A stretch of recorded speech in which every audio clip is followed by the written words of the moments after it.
ये आकाशवाणी पटना है। अब आप अभिषेक दास से प्रादेशिक समाचार सुनिए। पहले मुख्य समाचार। प्रधानमंत्री नरेंद्र मोदी ने आत्मनिर्भर भारत के लिए उद्योग जगत से पूरी शक्ति लगाने की अपील की। भाजपा के वरिष्ठ नेता सुशील कुमार मोदी ने नए कृषि कानूनों को लेकर विपक्षी दलों पर राजनीति करने का आरोप लगाया। प्रधानमंत्री किसान सम्मान निधि योजना में फर्जीवाड़ा करने के आरोप में समस्तीपुर जिले के 1593 किसानों को भेजा गया नोटिस। और राजधानी पटना समेत प्रदेश का अधिकांश हिस्सा शीतलहर की चपेट में। आज 3.6 डिग्री सेल्सियस न्यूनतम तापमान के साथ गया प्रदेश का सबसे ठंडा स्थान रहा। बुलेटिन की शुरुआत इस संकल्प के साथ। कोविड-19 महामारी के खिलाफ देश एकजुट होकर लड़ रहा है। आप भी हमारे साथ सुरक्षा और बचाव के 3 आसान एहतियाती उपायों का संकल्प लें। कोविड-19 से बचाव और सुरक्षित रहने के 3 उपाय। मास्क लगाएं, 2 गज दूरी है जरूरी, सुरक्षित दूरी रखें, हाथ और मुंह साफ रखें। अब समाचार विस्तार से। प्रधानमंत्री नरेंद्र मोदी ने कहा है कि भारतीय उद्योग की क्षमता और प्रतिबद्धता को दुनिया में दिखाने का यह सही समय है। उन्होंने उद्योग और व्यवसाय जगत का आह्वान किया कि वह आने वाले वर्षों में आत्मनिर्भर भारत के लिए अपनी पूरी शक्ति लगाएं। आज वीडियो कॉन्फ्रेंस के माध्यम से एसोचैम फाउंडेशन सप्ताह 2020 कार्यक्रम को संबोधित करते हुए उन्होंने कहा कि विश्व चौथी औद्योगिक क्रांति की ओर तेजी से बढ़ रहा है। दुनिया चौथी औद्योगिक क्रांति की तरफ तेजी से आगे बढ़ रही है। नई टेक्नोलॉजी के रूप में चैलेंजेस भी आएंगे और अनेक नए सरल सॉल्यूशंस भी आएंगे।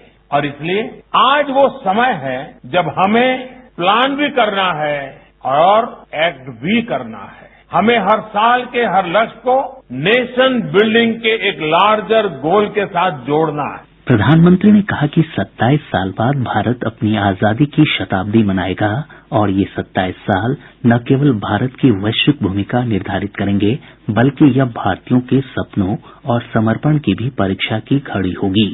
आने वाले 27 साल भारत के ग्लोबल रोल को ही तय करने वाले इतना नहीं है, बल्कि ये हम भारतीयों के ड्रीम्स और डेडिकेशन दोनों का टेस्ट करने वाले हैं। ये समय भारतीय इंडस्ट्री के रूप में आपकी कैपेबिलिटी, कमिटमेंट और करेज को दुनिया भर को हमें एक बार विश्वास के साथ दिखा देना है। और हमारा चैलेंज सिर्फ आत्मनिर्भरता ही नहीं है, बल्कि हम इस लक्ष्य को कितनी जल्दी हासिल करते हैं ये भी उतना ही महत्वपूर्ण है। भारत की सफलता को लेकर आज दुनिया में जितनी पॉजिटिविटी है शायद उतनी पहले कभी नहीं रही।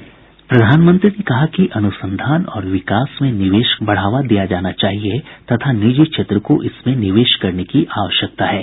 श्री मोदी ने कहा कि कॉरपोरेट गवर्नेंस से लेकर मुनाफे में हिस्सेदारी तक हमें दुनिया की बेहतरीन नीतियों को जल्द से जल्द अपनाना चाहिए। प्रधानमंत्री ने कहा कि हमें लाभ केंद्रित दृष्टिकोण रखते हुए समाज के व्यापक हित में इसे प्रयोग करना चाहिए। श्री मोदी ने कहा कि देश उद्यमों और उद्यमियों के साथ है जो युवाओं को बहुत सारे अवसर प्रदान कर सकते हैं। उन्होंने कहा कि भारत का युवा नवाचार और स्टार्टअप क्षेत्र में अपना नाम कमा रहे हैं। आज भारत के युवा इनोवेशन के स्टार्टअप दुनिया में अपना नाम बना रहे हैं। सरकार की एक एफिशिएंट और फ्रेंडली इकोसिस्टम बनाने के लिए निरंतर कोशिश जारी है। अब एसोचैम जैसे एसोसिएशन को आपके हर मेंबर को भी ये सुनिश्चित करना है कि इसका लाभ लास्ट माइल तक पहुंचे। इसके लिए इंडस्ट्री के भीतर भी आपको रिफॉर्म्स को एनकरेज करना होगा। प्रधानमंत्री ने कहा कि सरकार भारत में विनिर्माण को बढ़ावा देने के लिए लगातार सुधार कर रही है और 10 से अधिक क्षेत्रों को PLI पहल के तहत लाया गया है। उन्होंने कहा कि इन उपायों के बहुत कम समय में सकारात्मक परिणाम दिखे हैं। भाजपा के वरिष्ठ नेता और राज्यसभा सांसद सुशील कुमार मोदी ने विपक्षी दलों पर नए कृषि कानूनों को लेकर राजनीति करने का आरोप लगाया है। आज सीतामढ़ी के परिहार में किसान सम्मेलन को संबोधित करते हुए श्री मोदी ने कहा कि व्यापक कृषि सुधारों के लिए लाए गए कानून वर्तमान समय की आवश्यकता हैं और इससे न तो न्यूनतम समर्थन मूल्य की व्यवस्था खत्म हो रही है और न ही मंडी प्रणाली ही। वहीं पश्चिम चंपारण जिले के बेतिया में किसान चौपाल कार्यक्रम को संबोधित करते हुए पार्टी की वरिष्ठ नेता और उप मुख्यमंत्री रेणु देवी ने कहा कि नए कृषि कानूनों से पूरी व्यवस्था में बिचौलियों का खात्मा होगा और किसानों को उनका वाजिब अधिकार मिलेगा। समस्तीपुर जिले में प्रधानमंत्री किसान सम्मान निधि योजना में फर्जीवाड़ा कर योजना का लाभ लेने वाले 1593 किसानों की पहचान की गई है। ये सभी आयकरदाता होने के बावजूद योजना का लाभ ले रहे थे। जिला कृषि पदाधिकारी विकास कुमार ने बताया कि चिन्हित लोगों को नोटिस जारी कर तय समय सीमा के अंदर योजना के तहत मिली राशि जमा करने का निर्देश दिया गया है। जो किसान पैसे वापस नहीं करेंगे उनके विरुद्ध सर्टिफिकेट केस दर्ज होगा। देश में कोविड-19 के मरीजों का आंकड़ा 1 करोड़ को पार कर गया है। हालांकि अब तक 95,50,000 से अधिक लोग स्वस्थ भी हो चुके हैं। स्वस्थ होने की दर 95.46% है। केंद्रीय स्वास्थ्य मंत्री डॉक्टर हर्षवर्धन ने बताया कि भारत दुनिया के उन गिने चुने देशों में से एक है जहां स्वस्थ होने की दर 90% से अधिक है। संक्रमण के सक्रिय मामलों से 30 गुना से अधिक लोग अब तक स्वस्थ हो चुके हैं। इस समय देश में संक्रमण के कुल मामलों की तुलना में केवल 3.09% सक्रिय मामले हैं। सक्रिय मामलों की संख्या लगभग 3,08,000 है। केंद्रीय मंत्री ने बताया कि भारत में कोरोना के कारण मृत्यु दर 1.45% है, जो विश्व के अन्य देशों की तुलना में काफी कम है। प्रदेश में आज कोरोना के 712 नए मामलों की पुष्टि हुई। कुल संक्रमितों की संख्या बढ़कर 2,46,645 हो गई है। आज सबसे अधिक पटना से 288 मामले सामने आये। नवादा से 35, मुजफ्फरपुर से 30, मधुबनी से 25, जहानाबाद से 24 और भागलपुर से 22 मामलों की पुष्टि हुई है। अन्य जिलों से भी पॉजिटिव मामले सामने आए हैं। 25 दिनों के बाद राज्य में एक साथ 700 से अधिक मामले दर्ज किए गए। इस बीच एक दिन में 793 मरीजों को उपचार के बाद छुट्टी दी गई, जिससे स्वस्थ होने वालों की संख्या बढ़कर 2,40,331 हो गई है। स्वस्थ होने की दर 97.44% है। एक दिन में 6 लोगों की मौत के साथ ही इस वैश्विक महामारी से मरने वालों का आंकड़ा बढ़कर 1,347 हो गया है। राज्य में फिलहाल सक्रिय मामलों की संख्या 4,966 है। प्रादेशिक समाचार आप आकाशवाणी पटना से सुन रहे हैं। केंद्रीय स्वास्थ्य मंत्रालय ने कहा है कि कोविड-19 का टीका लगवाना स्वैच्छिक होगा। हालांकि मंत्रालय ने यह भी स्पष्ट किया कि किसी को पहले कोविड संक्रमण हुआ है या नहीं, इसके बावजूद कोविड वैक्सीन ली जानी चाहिए, क्योंकि इससे रोग प्रतिरोधक क्षमता मजबूत होगी। कोविड संबंधी संभावित प्रश्नों के उत्तरों की श्रृंखला में मंत्रालय ने कहा है कि भारत में विकसित होने वाली कोविड वैक्सीन अन्य देशों में विकसित वैक्सीन जैसी ही असरकारक होगी। हमारे संवाददाता ने बताया है कि वैक्सीन का परीक्षण विभिन्न चरणों में है और सरकार इस वैक्सीन की खुराक लोगों को जल्द से जल्द देने की तैयारी कर रही है। कोविड टीकाकरण के शुरुआती चरण में कोविड-19 के टीके स्वास्थ्य कर्मियों और अग्रिम मोर्चे पर काम करने वाले लोगों को दिए जाएंगे। इसके अलावा टीके की उपलब्धता के आधार पर 50 से ज्यादा उम्र वाले लोगों और 50 से कम उम्र वाले उन लोगों को भी दिया जाएगा जो किसी भी बीमारी से ग्रसित हैं। स्वास्थ्य मंत्रालय के अनुसार कोविड-19 का टीका लगवाना स्वैच्छिक है। हालांकि मंत्रालय ने लोगों को सलाह दी है कि किसी भी व्यक्ति को बीमारी से सुरक्षा पाने के लिए टीका जरूर लगवाना चाहिए।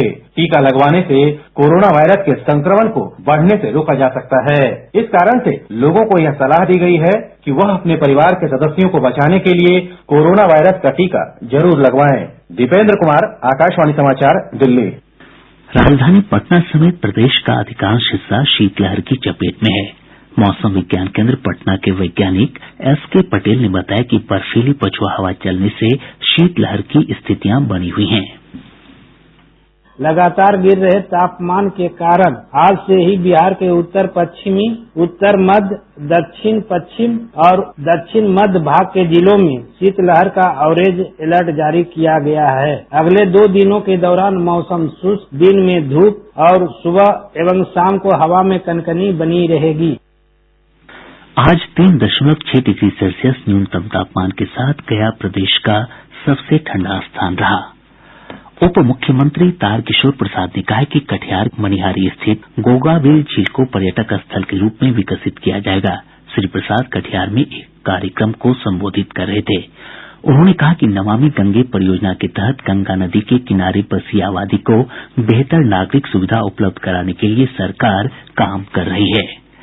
केंद्र सरकार ने उन खबरों का खंडन किया है जिसमें कहा जा रहा है कि 3 महीने तक राशन लेने पर राशन कार्ड रद्द हो जाएगा। पत्र सूचना कार्यालय पीआईबी ने एक ट्वीट में इस खबर को फर्जी बताते हुए कहा है कि सरकार ने ऐसा कोई फैसला नहीं किया है। मुख्यमंत्री नीतीश कुमार ने कहा है कि राजगीर में डीप बोरिंग पर प्रतिबंध लगाया जाएगा।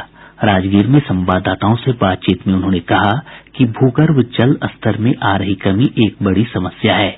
उन्होंने कहा कि पाइपलाइन के जरिए लोगों तक गंगा नदी का पानी उपलब्ध होगा।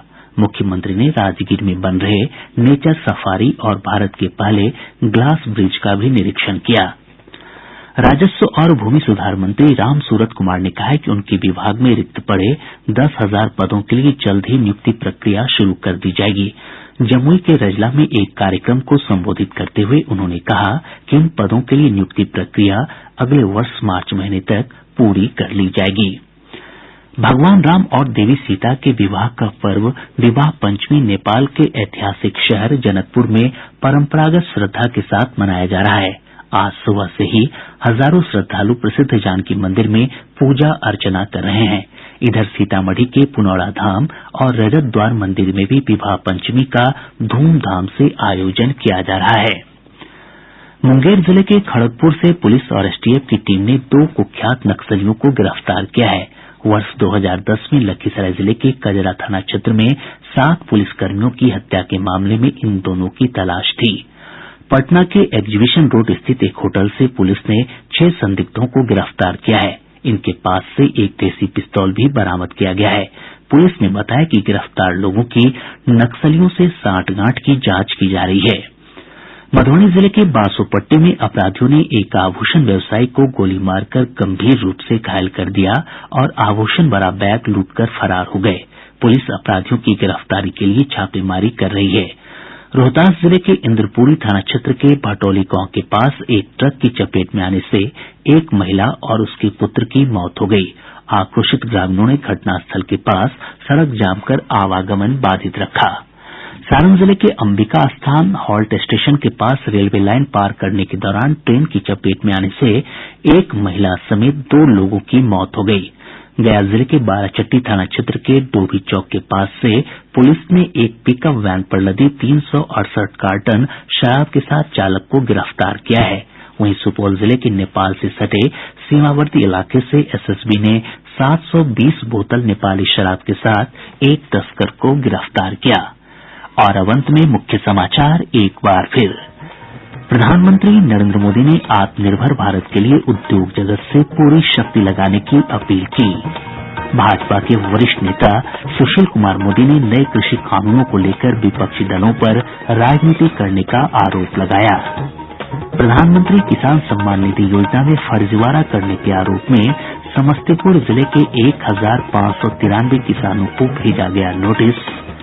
और राजधानी पटना समेत प्रदेश का अधिकांश हिस्सा शीतलहर की चपेट में। आज 3.6 डिग्री सेल्सियस न्यूनतम तापमान के साथ गया प्रदेश का सबसे ठंडा स्थान रहा। इसके साथ ही आकाशवाणी पटना से प्रसारित प्रादेशिक समाचार का ये अंक समाप्त हुआ। कोविड-19 से बचाव और सुरक्षित रहने के 3 उपाय। मास्क लगाएं, 2 गज दूरी है जरूरी, सुरक्षित दूरी रखें, हाथ और मुंह साफ रखें।